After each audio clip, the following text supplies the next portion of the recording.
जय हिंद दोस्तों। आज हम उस मोड़ पे खड़े हैं जहां पे जज की न्यायिक फैसले के ऊपर सवाल खड़े हो रहे हैं। मैं किसी जज के फैसले के ऊपर सवाल नहीं खड़े कर रहा हूं, लेकिन जो मेरा लोकतांत्रिक अधिकार है सवाल पूछना, वो तो मैं पूछता रहूंगा। और जिस तरीके से जस्टिस यशवंत वर्मा पे लगे आरोप है, ये आरोप नहीं, सबूत के साथ जो इनके घरों पे जले हुए नोटों के बंडल जो मिले थे, उससे जज की मुश्किलें बढ़ गई हैं। और क्या बड़ी कार्रवाई हुई है जज के ऊपर, वो मैं आपको बताऊंगा। और क्यों गवाही जो हैं वो काफ़ी ज़्यादा परेशान हो जाते हैं। जो ये सज़ा जस्टिस यशवंत वर्मा को लेकर के जो लोकसभा स्पीकर ओम बिरला जी ने जो सख्त जो बड़ी कार्रवाई का ऐलान किया है, उसे बहुत बड़ी आफत आ गई है उन तमाम कार्यप्रणालियों में जो कि यशवंत वर्मा के समर्थन में काम कर रहे थे। लेकिन इसी पे बड़ी कार्रवाई करते हुए एक बड़ा मामला सामने आया है कि लोकसभा स्पीकर ओम बिरला जी ने जांच समिति बना दी है। और जब जांच समिति बन जाने के बाद जस्टिस यशवंत वर्मा की मुश्किलें बढ़ गई है। जो जज वर्मा हैं, उनके बचाव में एक लॉबी जो काम कर रही थी, उसके ऊपर एक बड़ी आफत आ गई है। आपको मैं बता दूं कि लोकसभा अध्यक्ष ओम बिरला जी ने सलाहकार नियुक्त किया है दोस्तों।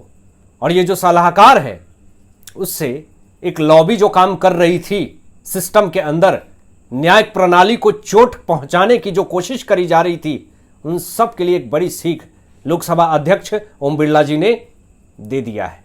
और ऐसे लोगों पे सख्त से सख्त कार्रवाई का आदेश भी दे दिया है। आपको मैं बता दूं कि जो सलाहकार नियुक्त किया गया है लोकसभा स्पीकर ओम बिरला जी के तरफ से, सीनियर एडवोकेट करण साल्वी जी को बड़ी जिम्मेदारी दी गई है। और करण साल्वी जो हैं वो ऐसी वैसी जिम्मेदारी नहीं है। ये ऐसे सबूत, ये एक ऐसा फाइल तैयार कर रहे हैं जिससे कि जस्टिस यशवंत वर्मा, बताया जा रहा है, सोशल मीडिया पे दावा किए जा रहे हैं, जेल और सीधा निलंबित, और कोई ऑप्शन नहीं है। क्योंकि जिस तरीके से जांच समिति बनाई गई है और करण साल्वी जिस तरीके से फाइल तैयार करने में जुट गए हैं, उससे जस्टिस यशवंत वर्मा की नींद उड़ गई है। मतलब ये सोचा नहीं गया था कि जांच समिति बनेगी तो करण साल्वी को जिम्मेदारी दी जाएगी और वो फाइल बनाएंगे, फाइल तैयार करेंगे। दोस्तों, बहुत सारे सबूत इकट्ठा हुए हैं। करण साल्वी जी जो हैं वो पूरी तरीके से सबूत को इकट्ठा करके एक बड़ी कार्रवाई की तैयारी कर रहे हैं। मैं आपको बता दूं, जांच समिति दस्तावेज सबूत जुटा रही है। सारे दस्तावेज को इकट्ठा करके बड़ी कार्रवाई की तैयारी शुरू हो गई है जस्टिस यशवंत वर्मा को लेकर के। कपिल सिब्बल भले बचाव में जस्टिस यशवंत वर्मा को बहुत कोशिशें करी, बहुत उनको डिफेंड किया, लेकिन एक भी इनकी तिकरमबाजी नहीं काम आई। क्योंकि जो फाइल और जो दस्तावेज इकट्ठा किए गए हैं, वो सारे सबूत चारों खाने चित्त करने के लिए तैयार है जस्टिस यशवंत वर्मा को लेकर के। लोकसभा अध्यक्ष ओम बिरला जी ने सलाहकार नियुक्त किया सीनियर एडवोकेट करण साल्वी जी को। उसके बाद जांच प्रक्रिया जो है वो पूरी तरीके से तेज हो गई और कानूनी प्रक्रिया भी बहुत तेजी से आगे बढ़ रही है। संसद स्तर पर मामला बहुत ज्यादा गंभीर हो गया है। किसी ने सोचा नहीं था कि इतनी बड़ी कार्रवाई हो जाएगी। यहां तक कि जस्टिस यशवंत वर्मा ने यह कहा कि मैं जानता ही नहीं कि कैसे वो पैसे आए।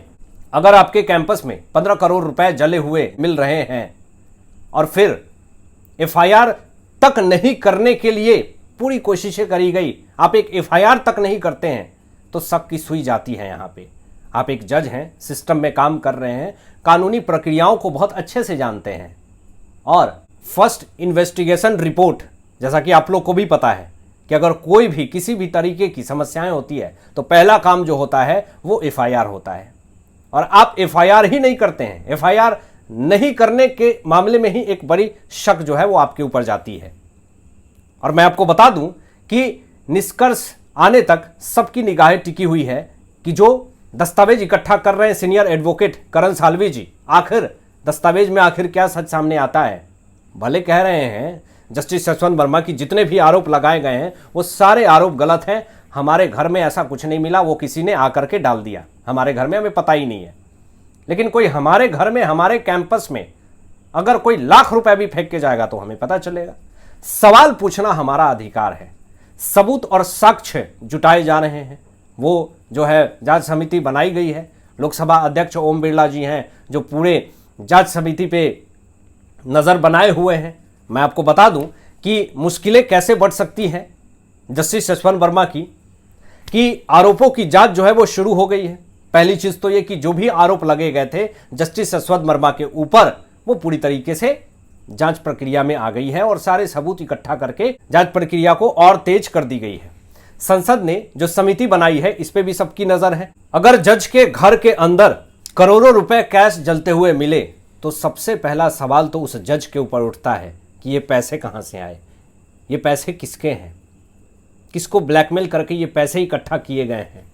और सबसे बड़ा सवाल दोस्तों आम जनता का ये होता है कि क्या ये जज करप्टेड है, और जो जज करप्टेड है, जिसने पैसे डकारे हैं, वो फैसला कैसे सुनाएगा, वो इंसाफ कैसे देगा। तो बात यह है कि कोर्ट की गरिमा जो है वो पूरी तरीके से खतरे में है, कोर्ट का सम्मान खतरे में है, जज के फैसले जो हैं वो पूरी तरीके से संदेह पैदा करती है कि ये जज जो है वो फैसला दे रहा है ये सही है या फिर पैसे से लिया हुआ फैसला है ये। अब सवाल कहीं ना कहीं जो है वो उठ रहे हैं और निष्पक्षता पे ऊपर सवाल खड़े हो रही है कि कैसे आम जनता जो है वो आपके ऊपर भरोसा करे। और सबसे बड़ी बात ये कि जो लोकसभा स्पीकर ओम बिरला जी ने जो सीनियर एडवोकेट करण साल्वी जी को जिम्मेदारी दी है, फाइल तैयार करने में जो जुट गई है, जांच समिति जो बनाई गई है, इससे जस्टिस यशवंत वर्मा के पद पे असर पड़ेगा। पहली चीज ये, या तो इनको इस्तीफा देना पड़ेगा, निलंबित होंगे, या फिर सीधा जेल की सलाखों के पीछे जाना पड़ेगा, जैसा कि दावा किया जा रहा है। क्योंकि ये कोई आम बात नहीं है और इसीलिए दावा तरह तरह के किए जा रहे हैं। अब सवाल ये उठता है कि गवई पिछले दिनों काफी ज्यादा चर्चा में रहे और उनके ऊपर जूता फेंका गया, जूता कांड हुआ और उसको लेकर के बड़ा विवाद खड़ा हुआ, बड़ा बखेरा शुरू हुआ। और फिर से एक जज के ऊपर जब इस तरह के सवाल उठ रहे हैं, जब जांच समिति बनाई जा रही है, जब फाइल तैयार किए जा रहे हैं, तो इस पर गवई की चुप्पी बहुत सारे सवालों को खड़ा करती है कि आखिर इस मामले में गवई चुप क्यों है, उनको आकर के सामने बोलना चाहिए। लेकिन मैं आपको बता दूं कि जो सीजेआई गवई हैं उन्होंने खुद सुनवाई से खुद को अलग कर लिया था, वो खुद हट गए थे। उन्होंने ये कहा कि मैं इस मामले की सुनवाई नहीं कर सकता हूं, जस्टिस यशवंत वर्मा केस को लेकर के, कैश कांड को लेकर के, और नया बेंच बनाने की बात कही थी। निष्पक्षता बनाए रखने का फैसला दिया था कि इस मामले में पूरी तरीके से निष्पक्षता बनाए रखिए, किसी भी तरीके का भेदभाव नहीं होना चाहिए। कोर्ट की गरिमा पर जोर दिया था कि अगर इस मामले में अगर निष्पक्षता नहीं हुई और कुछ ऐसे फैसले नहीं आए, सत्यता नहीं सामने आई, तो फिर कोर्ट की गरिमा को नुकसान पहुंचेगा। इसलिए कोर्ट की गरिमा सबसे ज्यादा जरूरी है। और अगर कोर्ट की गरिमा की इतनी ही ज्यादा आपको चिंता होती तो शायद आप ये ना कहते कि जाओ अपने भगवान से कहो कि वो मूर्ति बना दे। अब आपकी क्या सोच है इन तमाम विषयों पे अपनी विचार व्यक्त कीजिएगा और मिलते हैं लेटेस्ट ब्रेकिंग एनालिसिस के बाद। तब तक अपना ध्यान रखें, ख्याल रखें। सत्यमेव जयते। जय हिंद।